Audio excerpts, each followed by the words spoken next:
ایک مرتبہ سورہ الحمد اور 3 مرتبہ سورہ توحید کی تلاوت فرما کر مرحوم و مغفور جناب محمد عالمین صاحب کی روح کو ایصال فرما دیجیے۔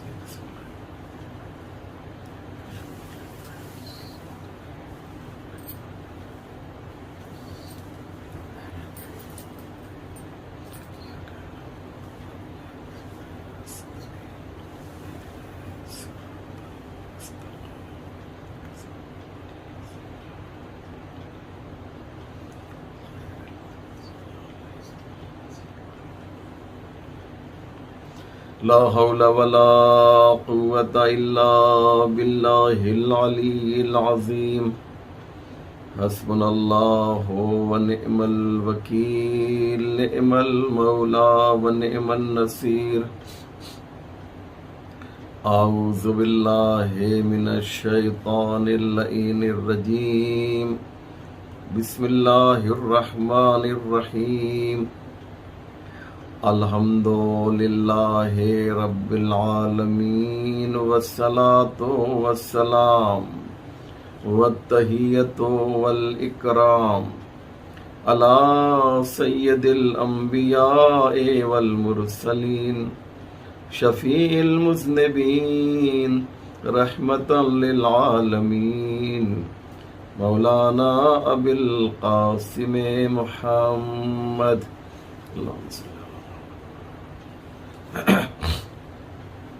وعليه الطيبين الطاهرين المعصومين المظلومين المنتخبين ولعنة الله على أعدائهم أجمعين من يومنا هذا إلى صباح يوم الدين۔ رب اشرح لي صدري ويسر لي أمري واحلل عقدة من لساني يفقهوا قولي، اما بعد فقد قال اللہ سبحانہ تبارک وتعالی وقوله الحق۔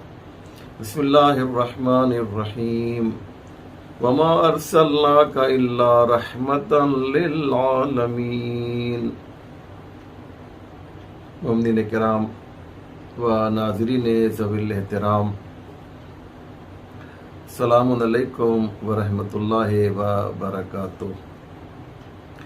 یہ مجلس ایصال ثواب ہے، یعنی مرحوم کی روح کو ثواب پہنچانے کے لیے یہ ایک بہترین وسیلہ ہے، ایک بہترین ذریعہ ہے۔ اس مجلس کے ذریعے سے ہم اپنے مرحومین کی خدمت میں جو عالم برزخ میں موجود ہیں ایک ہدیہ پیش کرتے ہیں، اور ہدیہ پیش کرنے کے الگ الگ طریقے ہوا کرتے ہیں۔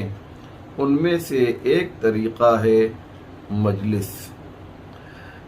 چونکہ مرحوم کا نام محمد عالمین ہے، لہذا نام کی مناسبت سے آج میں نے قرآن کریم کی ایک مشہور و معروف آیت کی تلاوت کی ہے، جس میں ارشاد ہو رہا ہے وما ارسلناک الا رحمتا للعالمین۔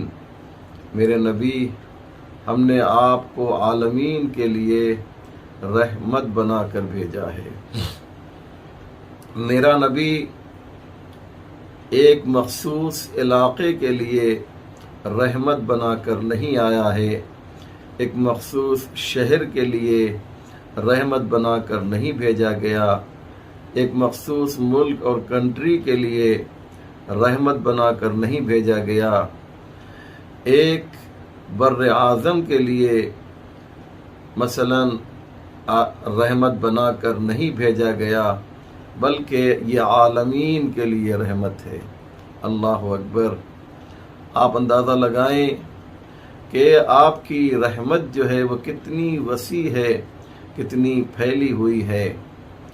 اللہ جب اپنے نبی کو پہچانوا رہا ہے تو یہ کہہ رہا ہے کہ میرا نبی، میرا حبیب، یہ آخری نبی جو ہے وہ عالمین کے لیے رحمت ہے، اور جب خود کو پہچانواتا ہے تو آواز دیتا ہے الحمدللہ رب العالمین، ساری تعریف اس اللہ کے لیے ہے جو عالمین کا رب ہے۔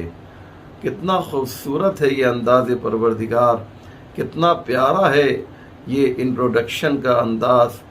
اپنے کو پہچانوایا تو رب العالمین کہا، اپنے نبی کو پہچانوایا تو رحمت للعالمین کہا۔ دیکھو جس طریقے سے میں عالمین کا رب ہوں، میرا حبیب اسی طرح سے رحمت للعالمین ہے۔ اب یہاں پر ایک سوال یہ پیدا ہوتا ہے کہ عالمین کا ترجمہ کیا ہوگا؟ عالمین یہ ہے پلرل، اس کا سنگولر جو آتا ہے وہ ہے عالم۔ عالم کا اگر ترجمہ اردو میں کیا جائے تو ورلڈ اور دنیا نہیں ہوتا ہے، بلکہ عالم کا جو ترجمہ ہے وہ ہے یونیورس یا کائنات۔ اردو میں کائنات کہا جاتا ہے اور انگلش میں یونیورس کہا جاتا ہے۔ یہ عجیب بات ہے کہ کائنات ایک ایسا لفظ ہے کہ جس کا کوئی پلورل نہیں ہے، کائناتوں آپ نہیں کہہ سکتے۔ بالکل اسی طریقے سے کہ جیسے یونیورس کا جو ہے وہ پلورل نہیں ہے، صرف سنگولر ہے، یعنی یونیورسز جو ہے آپ نہیں کہتے ہیں، یونیورسز آپ نہیں کہتے، صرف یونیورس کہتے ہیں۔ کیوں؟ اس لیے کہ جو لیٹسٹ سائنس ہے یہ اس بات پر پہنچی ہے، اس نتیجے پر پہنچی ہے کہ کائنات ایک ہے، یونیورس ایک ہے، نظام شمسی ایک ہے، سولر سسٹم ایک ہے، گلیکسی ایک ہے۔ یہ آج کی یہ سائنس ہے جو کہہ رہی ہے، لیکن اسلام کی نگاہ میں جو ہے وہ عالم ایک نہیں ہے، کائنات ایک نہیں ہے، یونیورس ایک نہیں ہے۔ اسی لیے جب آپ انگلش میں یا اردو میں دیکھتے ہیں تو کائنات کی جمع آپ کو نہیں ملے گی، کائنات کا سنگولر آپ کو نہیں ملے گا، یونیورس کا سنگولر ہے لیکن پلرل آپ کو نہیں ملے گا۔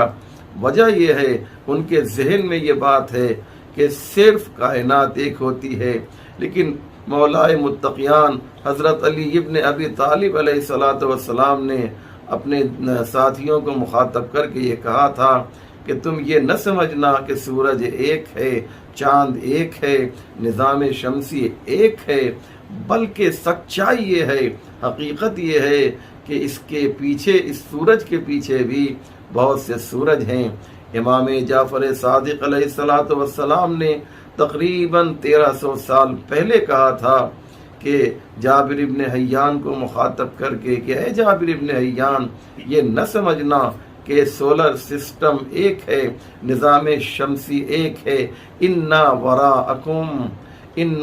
وراء شمسکم لاربعین شمسا، تمہارے ایک سورج کے پیچھے جو ہے 40 سورج ہیں، یعنی 40 نظام شمسی ہیں، یعنی 40 سولر سسٹم ہیں، یا آسان زبان میں کہا جائے کہ 40 نظام ہیں کائنات کے، 40 کائنات پائی جا رہی ہے۔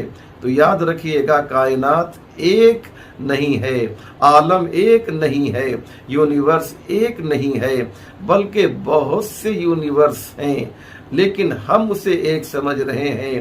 لیکن اللہ یہ کہہ رہا ہے الحمدللہ رب العالمین، ساری تعریف اس اللہ کے لیے ہے جو عالمین کا رب ہے۔ توجہ ہے نا، ساری تعریف اس اللہ کے لیے ہے جو عالمین کا رب ہے۔ یہ آپ نے اندازہ لگایا کہ اللہ نے جو کیا کہا، الحمدللہ رب العالمین، بتانا چاہا کہ اسلام کی نگاہ میں یونیورس ایک نہیں ہے، بہت سے عالم ہیں، تم ایک سورج کو سمجھ رہے ہو، لیکن یاد رکھو ایک سورج نہیں ہے۔ تو اب عالم ہم نے ایک سمجھا، اللہ نے عالمین کہہ کر بتایا کہ عالم ایک نہیں ہے۔ ہم عالم ایک سمجھ رہے ہیں، لیکن پروردگار نے آواز دی وَمَا أَرْسَلْنَاكَ إِلَّا رَحْمَةً لِلْعَالَمِينَ۔ پروردگار عالم کی جمع بیان کر کے بتا رہا ہے کہ عالم ایک نہیں ہے۔ تو ہم یہ نہ سمجھیں کہ جو ہمیں دکھائی دے رہا ہے، جسے ہم یونیورس سمجھتے ہیں، پیغمبر اسی کے لیے رحمت بن کر آئے ہیں، حضور اسی کے لیے رحمت بن کر آئے ہیں، نہیں، بلکہ جتنے بھی عالم کا آپ تصور کر سکتے ہیں، ہمارے حضور ان سب کے لیے رحمت بن کر آئے ہیں۔ اور جہاں جہاں تک حضور کی رحمت ہوگی، جہاں جہاں تک پیغمبر اسلام کی رحمت ہوگی، وہیں تک جو ہے اللہ کی ربوبیت بھی ہوگی۔ اس لیے کتنا پیارا انداز ہے، پروردگار نے کہا سورہ الحمد میں الحمدللہ رب العالمین۔ دیکھو، جب میری تعریف کرنا تو مجھے رب المومنین نہ کہنا، یہاں تک کہ مجھے رب الناس بھی نہ کہنا، لوگوں کا خدا نہ کہنا، مومنین کا خدا نہ کہنا، بلکہ الحمدللہ رب العالمین، میں عالمین کا رب ہوں۔ میری ربوبیت کو محدود نہ کرنا، بلکہ اسے بالکل واسٹ اور بڑے پیمانے پر تمہیں دیکھنا ہے۔ آیت اللہ العظمیٰ ناصر مکارم شیرازی نے عالمین کی جو ڈیفینیشن ہے اس کو بیان کرنا شروع کیا۔ آخر میں وہ تھک کر کہنے لگے کہ عالمین کی تفصیل و تشریح ہم کتنی بیان کریں، عالمین کے بارے میں جتنا بھی بیان کریں گے وہ کم ہے۔ بس مختصراً یوں سمجھ لو کہ اللہ کے علاوہ جو کچھ بھی تمہارے ذہن میں آ جائے اسی کو عالمین کہا جاتا ہے۔ آپ نے اندازہ لگایا عزیزو، کتنا خوبصورت انداز ہے۔ تو اللہ جو ہے وہ رب العالمین ہے۔ جب وہ رب العالمین ہے، عالمین کا رب ہے، تو اپنا نمائندہ جو بھیجے گا وہ بھی تو رحمت للعالمین ہوگا۔ وہ کوالٹی اور وہ صفت جو اللہ کی ہے کہ وہ رب العالمین ہے، وہی صفت اس نے اپنے نبی کو دی ہے کہ اسے رحمت للعالمین بنایا ہے۔ لیکن اب آئیے، ایک بہت ہی امپورٹنٹ بات میں آپ کی خدمت میں پیش کرنا چاہتا ہوں، اسے بہت ہی توجہ کے ساتھ سماعت فرمائیے گا۔ بہت ہی اہم بات ہے جو میں پیش کرنے کے لیے جا رہا ہوں۔ اللہ جو ہے وہ رب العالمین ہے، اور حضور جو ہیں وہ رحمت للعالمین ہے۔ یہ کیا ہے؟ یہ عالمین کیوں ہے؟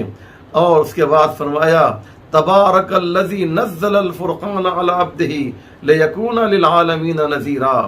بابرکت ہے وہ ذات جس نے قرآن کو اپنے بندے پر نازل کیا تاکہ وہ عالمین کے لیے نذیر بن سکے، عالمین کو ڈرائے۔ لیکون للعالمین نذیرا، یہاں پر بھی آپ دیکھیے جب قرآن کا تذکرہ ہو رہا ہے تو وہاں پہ اپنے حبیب کے ذکر کے ساتھ ساتھ عالمین کا ذکر کر کے بتا رہا ہے اللہ رب العالمین ہے، میرا نبی جو ہے وہ رحمت للعالمین ہے، اور قرآن جو ہے وہ بھی عالمین کے لیے ہے۔ اور اس کے بعد اللہ نے اپنے گھر کو جو ہے، اپنے گھر کو یعنی بیت اللہ کو یعنی کعبے کو جب اس کی تفصیل بیان کی تو فرمایا ہدی للعالمین۔ یہ کعبہ جو ہے وہ عالمین کے لیے ہدایت ہے۔ یہاں پر سب جگہ لفظ عالمین آ رہا ہے، وجہ کیا ہے؟ اب آئیے نبیوں کے بارے میں دیکھیے، عام نبی اور ہمارے نبی میں فرق کیا ہے؟ اللہ نے جتنے بھی انبیاء بھیجے، 1,24,000 نبیوں میں سے جتنے بھی نبی آئے ہیں، اللہ نے کسی کو کے ساتھ عالمین کا لفظ استعمال نہیں کیا ہے۔ میری بات واضح ہو رہی ہے نا انشاءاللہ؟ جی، اللہ نے کسی کو بھی عالمین کے ساتھ متصف نہیں کیا، عالمین کے ساتھ نہیں جوڑا۔ آئیے میں چند تمام نبیوں کے حالات بھی ہمارے پاس نہیں ہیں، لیکن جو نبیوں کے حالات اور ان کے تذکرے قرآن میں ملتے ہیں ان میں سے میں 4-5 نبیوں کے بارے میں پیش کرنا چاہتا ہوں۔ آپ ذرا اندازہ لگائیں کہ قرآن کیا کہہ رہا ہے۔ جناب آدم کے لیے ارشاد ہوتا ہے انی جاعل فی الارض خلیفہ، میں آدم کو زمین کے لیے خلیفہ بنا رہا ہوں۔ دیکھیے یہاں بھی محدود کر دیا، جناب آدم خلیفہ ہیں، جناب آدم کو یہ عہدہ ملا ہے، عہدہ الہی ملا ہے، منصب الہی ملا ہے، اللہ کی جانب سے ایک پوسٹ ملی ہے، لیکن اس میں بھی محدودیت ہے، لیمیٹیشن ہے۔ آدم تم صرف زمین تک کے لیے ہو، یعنی جہاں جہاں تک زمین ہے وہیں تک آدم کا یہ عہدہ ہے، آدم کی یہ پوسٹ ہے، لیکن جہاں زمین کا سلسلہ ختم ہو جائے گا آدم کا جو عہدہ ہے وہ بھی ختم ہو جائے گا۔ گویا جیسے ہی زمین سے ہم باہر نکلے جناب آدم کے منصب کی سرحد سے گویا باہر نکل گئے۔ میری بات واضح ہو رہی ہے نا؟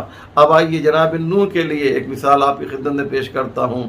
قرآن آواز دے رہا ہے لقد ارسلنا نوحا الی قومہ، ہم نے نوح کو ان کی قوم کے لیے نبی بنا کر بھیجا۔ اللہ اکبر، انشاءاللہ میری بات آپ تک پہنچے گی۔ لقد ارسلنا نوحا الی قومہ، ہم نے نوح کو اپنے قوم کے لیے نبی بنا کر بھیجا، یعنی نوح کی نبوت کہاں تک ہے؟ ان کی قوم تک ہے۔ مقصد یہ ہے جہاں جہاں تک جو ہے جناب نوح کی قوم ہوگی وہیں تک جناب نوح کی یہ نبوت ہوگی، جناب نوح کا یہ منصب ہوگا۔ آئیے ایک اور نبی کا تذکرہ کرتے ہیں، اور وہ کون ہیں؟ وہ جناب ابراہیم ہیں۔ جناب ابراہیم کے لیے ارشاد ہوتا انی جاعلک للناس اماما، اے ابراہیم ہم تمہیں لوگوں کا امام بنا رہے ہیں۔ وَإِذِ ابْتَلَىٰ رَبُّهُ، جب اللہ نے جناب ابراہیم کی آزمائش کی، بِكَلِمَاتٍ فَأَتَمَّهُنَّ، اور جناب ابراہیم اس امتحان میں کامیاب ہو گئے، تو قَالَ إِنِّي جَاعِلُكَ لِلنَّاسِ إِمَامًا، جناب ابراہیم کو اللہ نے ایک ڈگری عطا کی اور کہا انی جاعلک للناس اماما، ہم تمہیں لوگوں کا، انسانوں کا امام بنا رہے ہیں۔ یہاں بھی محدودیت ہے، جہاں جہاں تک انسان ہوگا وہیں تک جناب ابراہیم کا منصب ہوگا۔ ادھر انسانوں کی آبادی ختم ہوگی، جناب ابراہیم کا منصب بھی ختم ہو جائے گا۔ جناب موسیٰ کے لیے ارشاد ہوتا ہے وَإِذْ قَالَ مُوسَىٰ لِقَوْمِهِ يَا قَوْمِ لِمَا تُؤْذُونَنِي وَقَدْ تَعْلَمُونَ أَنِّي رَسُولُ اللَّهِ إِلَيْكُمْ، جناب موسیٰ اپنی قوم سے کہتے ہیں کہ تم مجھے کیوں پریشان کرتے ہو، تم لوگ ہمیں کیوں ستاتے ہو؟ وَقَدْ تَعْلَمُونَ أَنِّي رَسُولُ اللَّهِ إِلَيْكُمْ، جبکہ تم جانتے ہو کہ ہم تمہارے لیے رسول بنا کر بھیجے گئے ہیں۔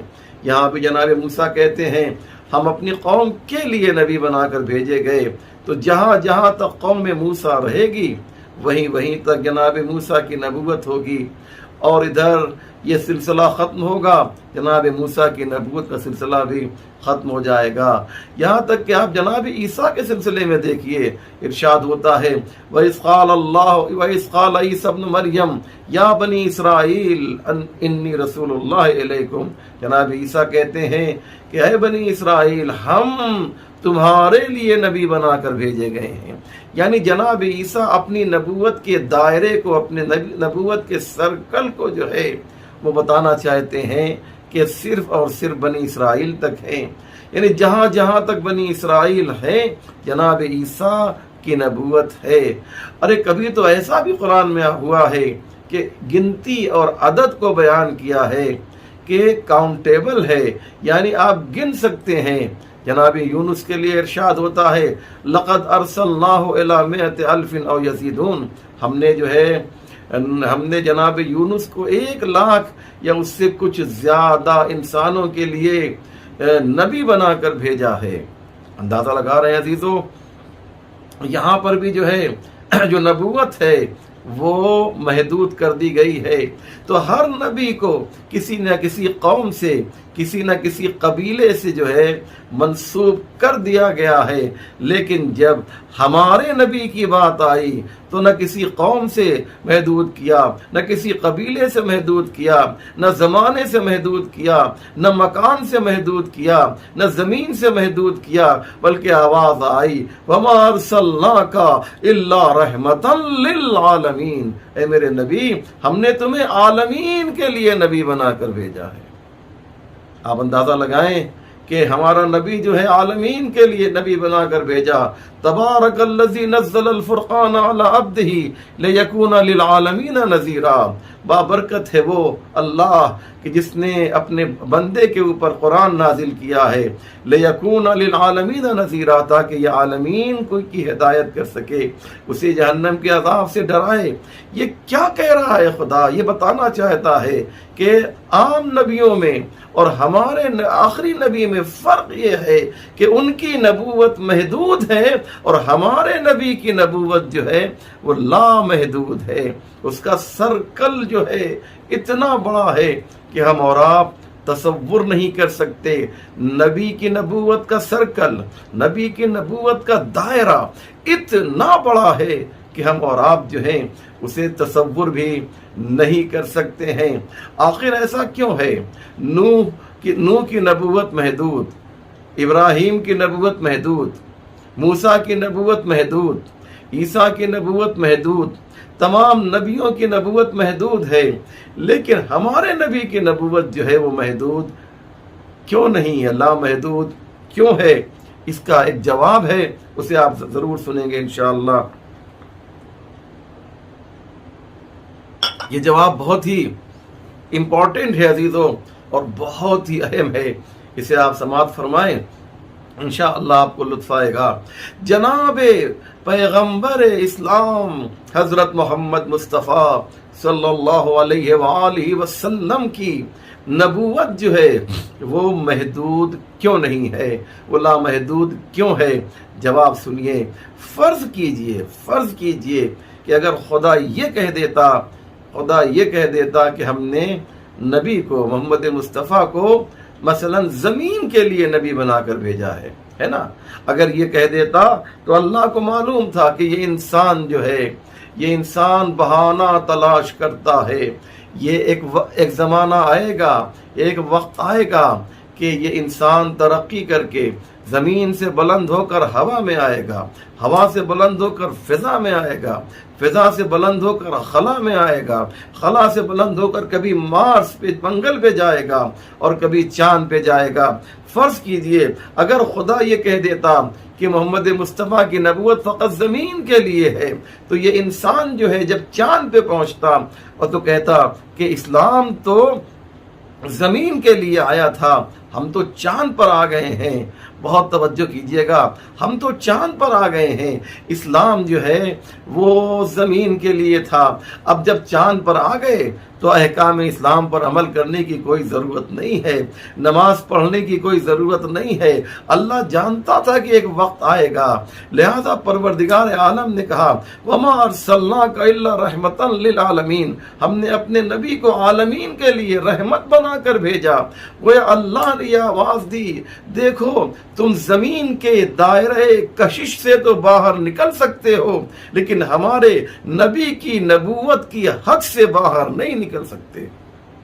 ہمارے نبی کی نبوت کی حد سے باہر نہیں نکل سکتے. کیوں؟ اس لیے کہ وَمَا أَرْسَلْنَاكَ إِلَّا رَحْمَةً لِلْعَالَمِينَ. نبی عالمین کے لیے رحمت بنا کر بھیجا گیا ہے. اور عالمین کے اندر چاند بھی آتا ہے، عالمین کے اندر اسٹارز بھی آتے ہیں، عالمین کے اندر پلانٹ بھی آتے ہیں، عالمین کے اندر سولر سسٹم بھی آتا ہے، عالمین کے اندر گلیکسی بھی آتا ہے. جو کچھ بھی تم تصور کر سکتے ہو وہ سب کچھ عالمین میں آتا ہے. اور ہمارا نبی جو ہے وہ عالمین کے لیے نبی بنا کر بھیجا گیا ہے. یہ ہے عزیزان محترم، اسے ہمیں سمجھنے کی ضرورت ہے. اور پھر فرمایا رحمت ہے، نبی رحمت بنا کر بھیجا گیا ہے، عالمین کے لیے رحمت ہے. یعنی نبی جو ہے اس کے ہاں محدودیت نہیں ہے، اس کی رحمت جو ہے وہ محدود نہیں ہے. وہ انسانوں کے لیے بھی رحمت ہے، عالمین کے لیے بھی رحمت ہے. اور جب لفظ انسان کہا جائے گا تو اس میں مومن بھی شمار ہوگا، آئے گا، اس میں کافر بھی آئے گا، ہر طرح کے لوگ جو ہیں اس میں شامل ہوں گے. جیسے بارش جو ہے وہ رحمت ہے، تو کیا بارش جو ہے یہ دیکھتی ہے کہ یہ اللہ والے کا گھر ہے اور یہ دشمن خدا کا گھر ہے۔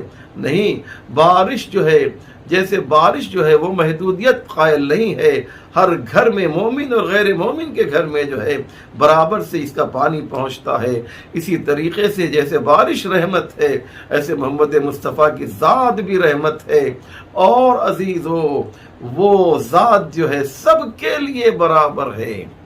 یاد رکھیے گا، یہ ابر رحمت ہے۔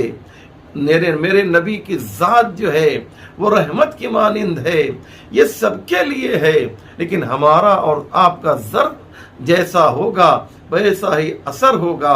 اگر رحمت جو ہے، اگر یہ ابر رحمت جو ہے یہ محدود نہیں ہے، لا محدود ہے، ہم نے اسے جو ہے اپنے ظرف کے ذریعے سے لا غیر محدود کر لیا ہے۔ بس عزیزو، رحمت ہیں، نبی رحمت، اللہ جو ہے وہ رحمان اور رحیم ہے۔ بسم اللہ الرحمن الرحیم، شروع کرتا ہوں اس اللہ کے نام سے جو رحمان ہے اور رحیم ہے۔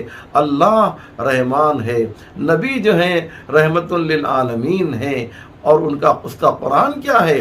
وَنُنَزِّلُ مِنَ الْقُرْآنِ مَا هُوَ شِفَاءٌ وَرَحْمَةٌ، ہم نے قرآن کو جو نازل کیا ہے وہ شفا بھی ہے اور رحمت بھی ہے۔ تو جو بھی ان سے وابستہ ہوگا وہ اس کی رحمت جو ہے عام ہوگی۔ اللہ رحمان اور رحیم ہے، نبی رحمت للعالمین ہے، قرآن رحمت بن کر بھیجا گیا ہے، اور نبی کے جو جانشین ہیں وہ بھی جو ہیں رحمت بن کر آئے ہیں۔ یہ ماہ مبارک رمضان ہے، اس میں مولا کائنات کی شہادت واقع ہوئی ہے۔ ابن ملجم نے جب آپ کے سر پہ ضربت لگائی ہے عزیزو، اور اسے گرفتار کر کے لایا گیا ہے، تو ابن ملجم کے ہاتھوں میں جو ہے رسیاں بندھی ہوئی تھیں، اور اسے لوگوں نے جو ہے بہت ہی سختی سے باندھ رکھا تھا۔ علی کے سامنے ابن ملجم کو گرفتار کر کے لایا گیا، اس کی مشکیں کس دی گئی تھیں، رسی بڑی سختی سے بندھی ہوئی تھی۔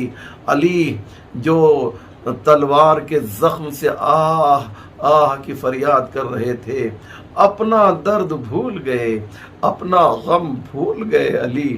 اور علی نے جو ہے کیا کیا، ایک مرتبہ اپنے بڑے فرزند امام حسن کو بلایا اور روتے ہوئے آنکھوں سے کہا، اے حسن، دیکھو ابن ملجم کو جو تم لوگوں نے باندھا ہے جو ہے اس کی رسی ذرا سا ڈھیلی کر دو۔ علی کو گوارا نہیں ہے کہ اس کے قاتل کے بازو میں بھی اس طریقے سے رسی باندھی جائے۔ مولا، آپ اپنے قاتل کے بازو میں رسی نہ دیکھ سکے، لیکن ہائے، ذرا کربلا کے بعد دربار کوفہ و شام میں آ جائیے، زینب کے بازو میں رسی بندھی ہوئی ہے، ام کلثوم کے بازو میں رسی بندھی ہوئی ہے، سکینہ کے بازو میں رسی بندھی ہوئی ہے۔ آپ کا پوتا سید سجاد ہاتھوں میں ہتھکڑی، پاؤں میں بیڑی، گلے میں توق خاردار پہنے ہوئے ہے، اسے کربلا سے لے کر کوفہ اور کوفے سے شام اسی طریقے سے پھرایا جا رہا ہے کہ سر سے پاؤں تک آپ کا پوتا جو ہے وہ لوہے میں جکڑا ہوا ہے۔ ایک طرف تو لوہا ہے، اور اس کے بعد عرب کی گرمی ہے، اور دھوپ جب لوہے پر پڑتی ہے تو اور زیادہ جو ہے اس کی حدت بڑھ جاتی ہے، اس کی شدت بڑھ جاتی ہے، اس کی گرمی بڑھ جاتی ہے، اس کی ہیٹ بڑھ جاتی ہے۔ ذرا تصور کریں، ایک تو لوہے کا وزن ہوتا ہے، دوسرے جب اس پر دھوپ پڑتی ہے تو امام تڑپ جاتے ہیں۔ اور تیسری بات سنیں گے عزیزوں، جب ایسے حالات پیدا ہوتے ہیں نا تو اس موقع پر پیاس بہت لگتی ہے۔ ہائے جس کا بابا 3 دن کا بھوکا اور پیاسا جو ہے کربلا میں شہید کر دیا گیا ہو، اس سید سجاد کے سامنے پانی تو آتا نہیں تھا، کیسے ان مصیبتوں کو ہمارا امام برداشت کرتا تھا۔ اسی لیے جب منہال کوفی نے پوچھا تو آپ نے چند باتوں کو بیان کیا۔ ایک تو مسئلہ خود امام کا تھا، اور اس سے بڑا جو ظلم معلوم تھا عزیزوں، وہ یہ تھا کہ آپ کے گھر کی عورتیں جو ہیں مجمع عام میں، دربار عام میں، ظالم کے دربار میں، ابن زیاد کے دربار میں، یزید کے دربار میں زینب بے پردہ ہے، ام کلثوم کی چادر نہیں ہے، گھر کی عورتوں کی چادر نہیں ہے، اور اس پر ظلم یہ ہے کہ یزید کا منادی ندا دے رہا ہے، شمر پہچنوا رہا ہے۔ یہ تماشا دیکھنے والوں، شام میں اعلان کیا جا رہا ہے، تماشا دیکھو، یہ زینب ہے، یہ ام کلثوم ہے، یہ رقیہ ہے، ہاں آزادارو، لوگ صدقے کی کھجور محمد و آل محمد کے گھر کی عورتوں پر پھینک رہے ہیں، اس قافلے پر پھینک رہے ہیں، اور جناب ام کلثوم کو یہ مرثیہ پڑھنا پڑا، یا اہل کوفہ والشام ان الصدقۃ علینا حرام، اے اہل کوفہ و شام، دیکھو ہمارے اوپر کھجوریں نہ پھینکو، صدقے کی کھجوریں نہ پھینکو، کیونکہ ہم آل محمد ہیں، ہم پر صدقہ حرام ہے۔ ہاں عزادارو، ایک جملہ میں کہنا چاہتا ہوں، یہ منظر اتنا دردناک تھا کہ جب منہال کوفی نے امام سید سجاد سے اس واقعے کے بعد جب آپ مدینے پہنچ گئے تو ایک سوال کیا، مولا سب سے زیادہ مصیبت آپ پر کہاں پڑی؟ تو آپ نے ایک بار نہیں بلکہ 3 بار کہا، الشام الشام الشام، وسيعلم الذين ظلموا أيام منقلب ينقلبون، إنا لله وإنا إليه راجعون، رضا بقضائه وتسليما لأمره، اللهم بحق محمد وأنت المحمود، وبحق علي وأنت العالى، وبحق فاطمة وأنت فاطر السماوات والأرض، وبحق الحسن وأنت المحسن، وبحق الحسين وأنت قديم الإحسان، وبحق الأئمة التسعة الطاهرين من ذریۃ الحسین علیہ السلام۔ یا اللہ، تجھے واسطہ ہے محمد و آل محمد کا پروردگار، ہمارے اس مختصر مگر اہم اعمال کو قبول فرما، جو پریشان حال ہیں ان کی پریشانیوں کو دور فرما۔ یا اللہ، جس مرحوم کے لیے مجلس منعقد کی گئی ہے ان کی مغفرت فرما، ان کے درجات کو بلند فرما، ہمارے امام کے ظہور میں تعجیل فرما، ہم سب کو ان کے اعوان و انصار میں شمار فرما۔ ربنا تقبل منا انک انت السمیع العلیم۔